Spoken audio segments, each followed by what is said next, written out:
Hi అండి, అందరికీ నూతన సంవత్సర శుభాకాంక్షలు అండి.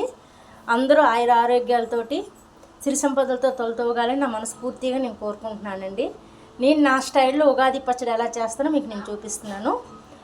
మామిడికాయ అండి, బెల్లం, అరటిపళ్ళు, మిరియాలు, వేప పువ్వు, కొబ్బరి, జీడిపండు, చెరుకు, చింతపండు అండి.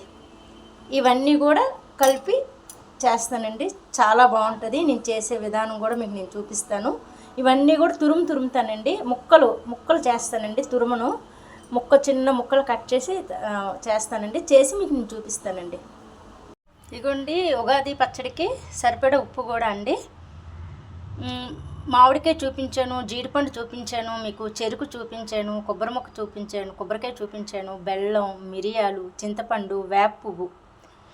ఈ వేప పువ్వు చెక్క పువ్వు వలుచుకొని కడుక్కొని నీట్గా పక్కన పెట్టుకుంటామండి. మామిడికాయ చిన్న ముక్కలు తరుగుతాము, కొబ్బరి చిన్న ముక్కలు తరుగుతాము, జీడిపండు చిన్న ముక్కలు కట్ చేసుకుంటామండి, చెరుకు కూడా చిన్న ముక్కలు కట్ చేసుకుంటామండి, చింతపండు రసం తీసి పక్కన పెడతాము, మిరియాలు దంచుకుంటామండి.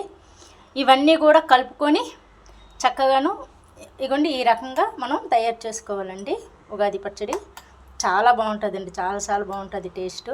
మనం ఈ ఉగాది పచ్చళ్ళలాగే ఇవన్నీ రకాలు కలిసాయో అన్ని రకాల్లో కూడా మన దీంట్లో కూడా అలాగే ఉంటాయండి. చేదు, ఉప్పు, వగర అన్నీను.